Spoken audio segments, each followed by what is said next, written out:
everyone. My name is Diego Alfonso, and I'm your host with the Florida Aviation Network. We are broadcasting live and in the clear from the Aerospace Discovery section in the Florida Air Museum located on the Sun and Fun compound in Lakeland, Florida, celebrating the 41st annual Sun and Fun Fly-In and Exposition. Today, our guest is Phil Zedonick. I get that right? Very good, Diego. Practice makes perfect. Good to see you again, as always. Phil, it's a pleasure to have you here. Thank you. Phil, I'll tell you, I keep tabs with the CAP. I mean, that's something that I have roots. Besides, you know, Obi is a lieutenant colonel, I think, in the CAP. Yeah. And now I understand that finally Congress and the president have decided that the CAP efforts should be rewarded in somehow. That's right. Would you please tell us what's Sure. coming down? Yeah, it's been a several-year-long effort for the Congressional Gold Medal, which was just signed by President Obama in 10 December of 2014, basically recognizing the service of all our individuals that served during World War II. And actually, we had 65 individuals that lost their lives during World War II serving with the Civil Air Patrol. Our mission during the war, we actually started on 1 December 1941, a week before Pearl Harbor. We were a group of civilian pilots, and we were basically hired by the oil companies because German U-boats off our coast were sinking numerous oil freighters. And so they got together and we're going to develop basically a homeland security. We became part of the civil defense at the time, and individual pilots flew their private planes, and we actually up to 60 miles offshore. We actually carried 50 and 100-pound bombs and little Stinson aircraft, and actually attacked 57 submarines and reported numerous floating mines and things of that nature. We flew almost 240-some thousand flight hours during the entire time during the war. And again, as I said, several individuals lost their life. But other things we did during the war, we towed targets for the military. We did border patrol. We did air courier. We were like the air postal service for the military. And then in 1943, we became part of the actual Army Air Corps. And then after that, in 1946, we became mandated by Congress and as a nonprofit organization. And in 1948, when the Air Force became its independent service, we became an official auxiliary of the service. So this Congressional Gold Medal is to recognize the efforts of any cadet or senior member or person that served during. Here in Florida, we had there are 21 coastal bases from Maine to Galveston, Texas, that we flew out of during the war, and we had 5 here in Florida. We had up in Flagler, we had one in Lantana, we had one in Miami, 4, and one up in Bradenton. And we flew coastal patrols out of those bases during the war. That's something. You know, I never knew about the submarine thing. Yes, absolutely big one. In fact, the numbers in the first several months of 1942, 52 tankers, U.S. oil tankers, were sunk off our coast. Jesus. That makes so much sense. Because And so we were able to finally, after about a year of our efforts, even some German U-boat captains commented that we asked why they pulled away and got away from our coast. They said because of those pesky yellow planes that kept bugging us. So that's how we got our reputation, and actually during this. But over 200,000 members served during the war, and so anyone who was a cadet during the war or a senior member during the war or their living relatives are entitled to get a replica of the Congressional Gold Medal. We just have to document their service. That's correct. And they can go on to the national website, which is called www.gocivilairpatrol.com. That's gocivilairpatrol.com. Click on the history section, and they can actually register if they know that their grandparent or whatever, or that'd be grandparent now, sure. But actually served during and were a member of Civil Air Patrol as a cadet or senior member. They can go ahead and they vet them, they verify them, and then we just had a large ceremony in Orlando several weeks ago where we presented to about 6 living World War II veterans from Florida their Congressional Gold Medal, and another 10 or 15 to other family members of those that have deceased and passed on. So a way of recognizing their service. That's a well deserved recognition. I'll Yes, sir. tell you that, because I was unaware of the CAP scope during World War II until I met you guys the first time, and this was about probably 5, 6, 7 Yes, sir. years ago. And then I really became interested, and I started to research a lot of that. And now the question that I have for you now is, for instance, if I want to be part of the CAP, what is it that I have to do? What are the steps? Again, it's a total volunteer organization that has 3 basic primary missions, and I'm going to talk about those in a minute. We have emergency services, the cadet program, and aerospace education. But to join, you join at the local unit, local squadron. Here in Florida, we're the largest wing in the nation. We have 84 squadrons from Key West to Pensacola, so pretty much in every zip code. We have 26 aircraft, we have a glider, we have numerous vehicles. But if you're interested in joining a local squadron where you want to start out at, you can go to that website, gocivilairpatrol.com, type in your zip code, and it'll tell you the name and location and a contact for the local squadron in your area with a phone number and email address and everything. So they can go there, check it out, see what it has to offer, what you can offer to the organization, and what the organization can offer to you. But again, we're an all-volunteer force. You don't have to be a pilot to be in Civil Air Patrol. Right. We have all other kinds of missions and everything else. Okay. But that was kind of my follow-up question, was going to be, with a big brush, can you paint me what can I expect if I join the CAP? Okay, well, if you're a cadet, basically from ages 12 to 18 or 12 to 21 if you're in school, you go through basically a leadership development type program. You take some tests, and you get rank and promoted according to like the Air Force rank, from sergeant, tech sergeant, staff sergeant, master, all the way up to the officer ranks. You learn leadership, you learn character development, a lot about aerospace education. You learn how to do public speaking, writing. We cover all the basic life skills, and try to make you well-rounded and instill in them the core values of Civil Air Patrol, which are integrity, volunteerism, excellence, and respect. And those pretty much parallel along the same core values that the Air Force has. Exactly. And we were talking, I have interviewed this week a good number of pilots, and I always ask them this question, and I'm going to ask this question to you too. What would you like, if you could, what would you have changed in aviation as general? What would be? I think what I'd like to see change in aviation is to get more young people involved, and I think that's what this is doing right here. The pilot population is aging, and I've been very fortunate. I won a flying scholarship as a Civil Air Patrol cadet over 40-some years ago. And so I soloed when I was 16. I got my license when I was 17, and I've been flying ever since, and so the love of aviation.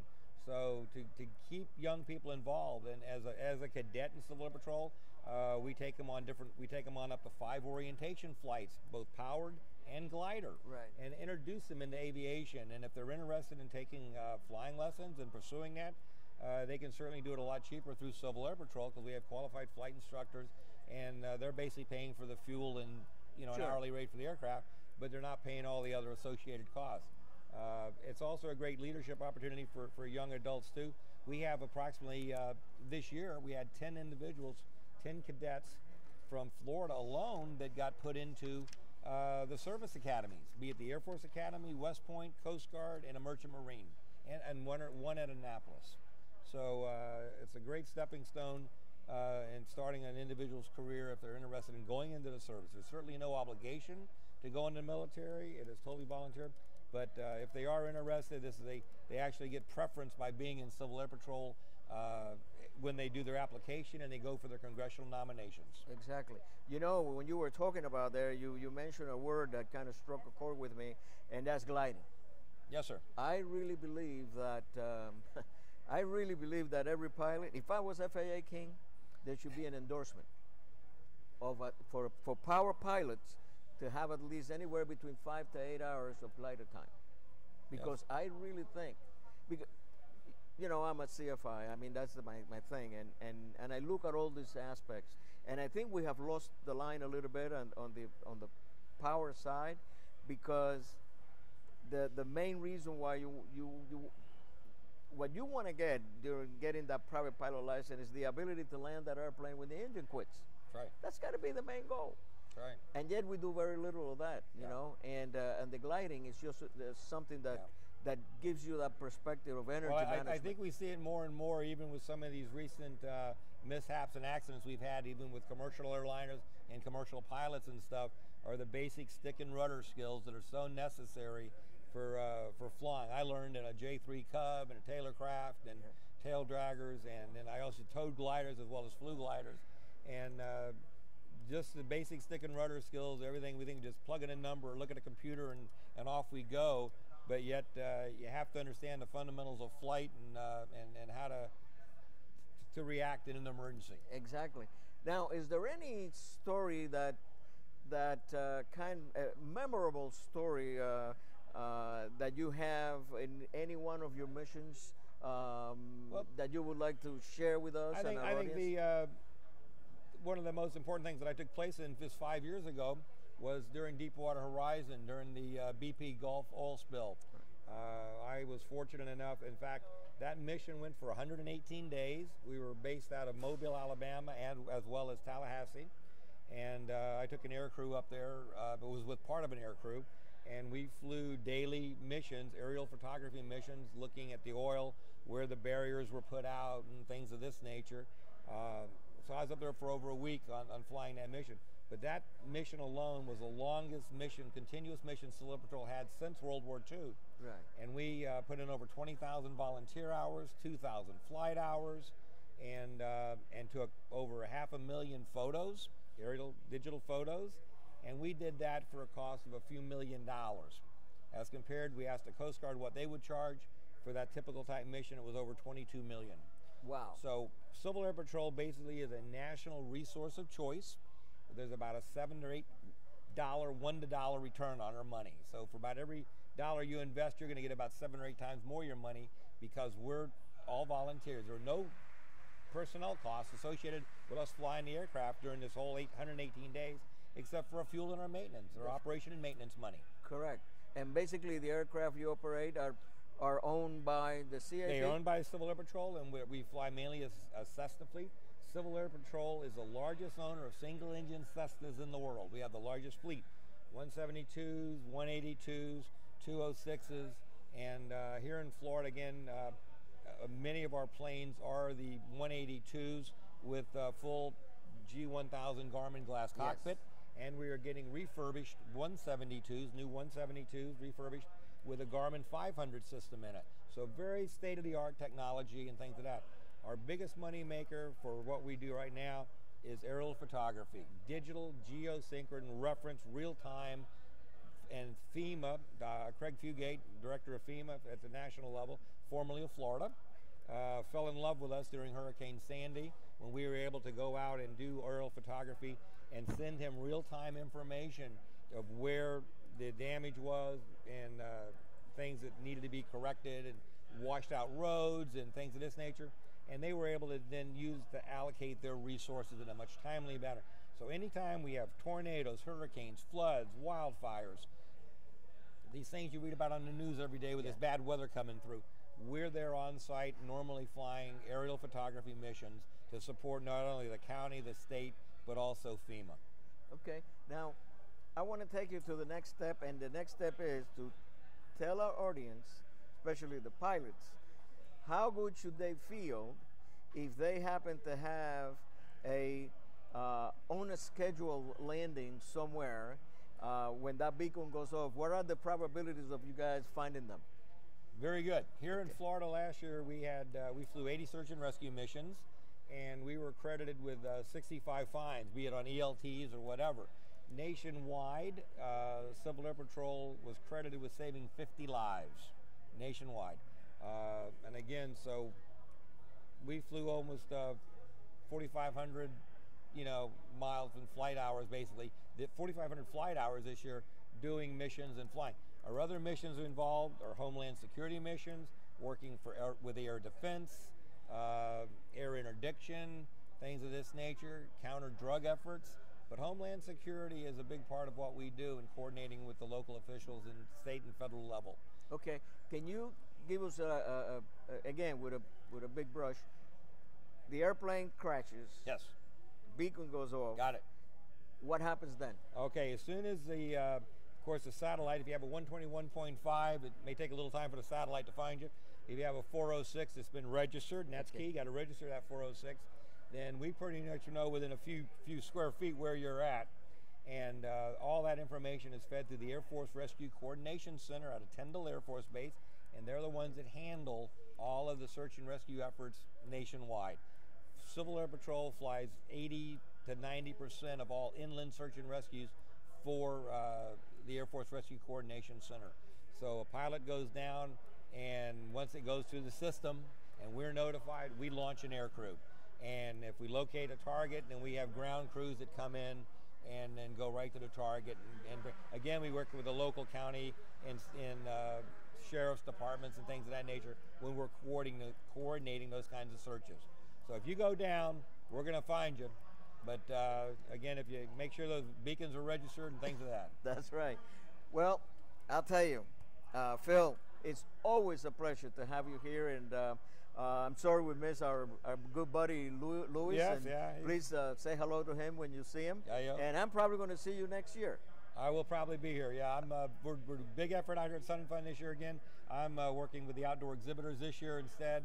And but anyway, enjoying it and serving as the government relations officer for the state now. Great. Well, thank you for being here, and thank you. My name is Diego Alfonso, your host with the Florida Aviation Network. We'll see you in a little bit.